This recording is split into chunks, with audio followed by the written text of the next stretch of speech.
शेतकऱ्यासाठी आजच्या ठळक आणि झटपट बातम्या.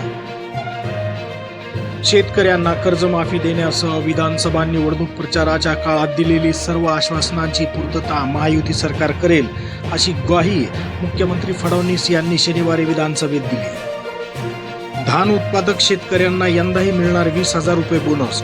महायुती सरकारने गेल्या वर्षी धान उत्पादक शेतकऱ्यांना 20,000 रुपये बोनस दिला होता. याही वर्षी 20,000 रुपये दिले जातील अशी घोषणा फडणवीस यांनी केली. कापूस आणि सोयाबीनची आधारभूत किंमत क्विंटल मागे 500 रुपयांनी वाढविण्यात आली आहे. संत्रा उत्पादकांना 165 कोटी रुपयाची मदत देण्यात आली आहे. नागपूर, काटोल, मोर्शी, कळमेश्वर आणि बुलढाणा येथे संत्रा प्रक्रिया केंद्राची उभारणी केली जाईल असेही ते म्हणाले. ग्रीनफील्ड द्रुतगती मार्ग होणारच. पुण्याच्या शिरूर पासून छत्रपती संभाजीनगर पर्यंतच्या ग्रीनफील्ड द्रुतगती मार्ग कोणत्याही परिस्थितीत उभारला जाईल. त्यासाठी 14,000 कोटी रुपये खर्च करण्यात येतील. मनमाड छत्रपती संभाजीनगर रेल्वे दुहेरी मार्गासाठी 960 कोटी रुपये खर्च केले जात आहेत. मुंबई गोवा महामार्गाचे काम जलद गतीने पूर्ण केले जाईल असेही मुख्यमंत्री म्हणाले. 2.5 लाख कलाकार मानधनाच्या प्रतीक्षेत. राज्यातील लोककलाकार, तमाशा कलाकार यांच्यासह कल्याणकारी मंडळ स्थापन करण्याचा प्रस्ताव शासन दरबारी दीर्घकाळ रखडला जात आहे. हे कल्याणकारी विकास महामंडळ कधी स्थापन होते याची प्रतीक्षा राज्यभरातील 2.5 लाखाहून अधिक लोककलाकारांना लागली आहे. या कलावंताची अ, ब, क अशी वर्गवारी केलेली आहे. या कलावंतांना अनुक्रमे 3,150 रुपये, 2,500 आणि 1,700. मात्र यात सातत्याने अनियमितता राहिली आहे. मध्यंतरी राज्य सरकारने 5 ते 10,000 रुपये मानधन करण्याची घोषणा केली होती, पण लॉकडाऊन पासून हा प्रश्न प्रलंबित आहे. आवास योजनेचा हप्ता लाभार्थ्याच्या खात्यात. सोयगाव तालुक्यात 1,681 घरकुलांना मान्यता. प्रधानमंत्री आवास योजनेअंतर्गत घरकुले मंजूर झाली होती, परंतु अनेकांच्या खात्यात पहिला हप्ता जमा झाला नसल्याने अनेकांकडून पंचायत समिती स्तरावर वारंवार विचारणा होत होती. अशा लाभार्थ्यांच्या बँक खात्यात पहिला हप्ता जमा झाला असून अनेकांच्या चेहऱ्यावर हास्य फुलले आहे. थंडीमुळे उठाव नसल्याने बाजारात मोसंबीचे दर घसरले. पाचोड चांगल्या प्रतीच्या मोसंबीला मिळाला 12,000चा दर. सध्या थंडीचा सर्वत्र कडाका जाणू लागलाय, त्यामुळे मुंबई, दिल्ली, नागपूर मार्केटमध्ये मोसंबीला उठाव नाही. त्याचा परिणाम म्हणून मृगबहार मोसंबीचे दर घसरले आहेत. पाचोड येथील मार्केटमध्ये नुकत्याच झालेल्या लिलावात मोसंबीला प्रति टन 7,000 रुपये तर चांगल्या प्रतीच्या मोसंबीला 12,000 रुपये दर मिळाला आहे. आंबेमोहोर तांदूळ 10 ते 15 रुपये किलोने महाग होणार आहेत. नवीन हंगामाच्या सुरुवातीलाच तुलनेत 15 ते 20% वाढ.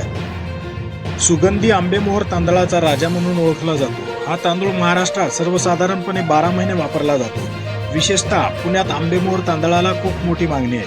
परंतु यावर्षी पुणेकरांना आंबेमोहोर तांदूळ 10 ते 15 रुपये प्रति किलो महाग खरेदी करावा लागणार आहे. पुणेकरांना विशेषतः पसंतीच्या आंबेमोहोर तांदळाचे भाव नवीन हंगामाच्या सुरुवातीलाच गेल्या वर्षीच्या तुलनेत 10 ते 15 रुपये महाग आहेत.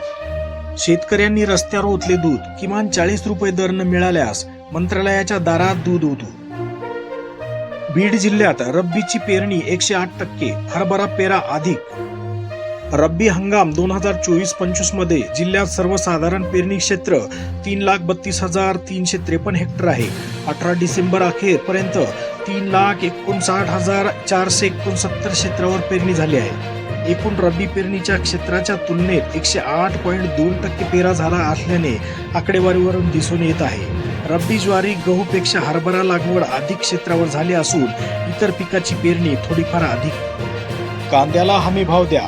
कृषी उत्पन्न बाजार समितीत कांदा दरात घसरण सुरूच असून शनिवारी लिलाव सुरू झाल्यानंतर छावा सेना व कांदा उत्पादकांनी लिलाव बंद पाडत येवला मनमाड मार्गावर रास्ता रोको आंदोलन केले. रब्बीत कांदा लागवडीसाठी धुळे जिल्ह्यात शेतकऱ्यांची धडपड. विहिरींना जलस्रोत चांगला असल्याने रब्बीचे क्षेत्र वाढण्याची शक्यता. नायलॉन मांजाने कापला तरुणाचा गळा. 10 सेंटीमीटर लांब जखम. आणखी किती जणांच्या जीवाशी खेळणार. अनेक पशुपक्षीही जखमी. छत्रपती संभाजीनगर. कामावर जाणाऱ्या एका इलेक्ट्रिशियन तरुणाचा नायलॉन मांजाने गळा चिरल्याची घटना शनिवारी सकाळी शहानूर मिया दर्गाजवळ घडली. या घटनेत या तरुणाचा गळा तब्बल 10 सेंटीमीटर चिरला गेला. यावर शहरातील एका खासगी रुग्णालयात उपचार सुरू असून जखमी तरुणाला बोलणेही अवघड. जीव गेला तर प्रशासन जबाबदारी घेईल का? लहान मुलांना मांजा भेटतो, फक्त प्रशासनाला भेटत नाही, असा प्रश्न जनसामान्यांना पडला आहे. नायलॉन मांजा आढळला तर याद राखा, थेट अटक करणार. पोलीस आयुक्तांनी शहरातील पतंग विक्रेत्यांना दिला इशारा.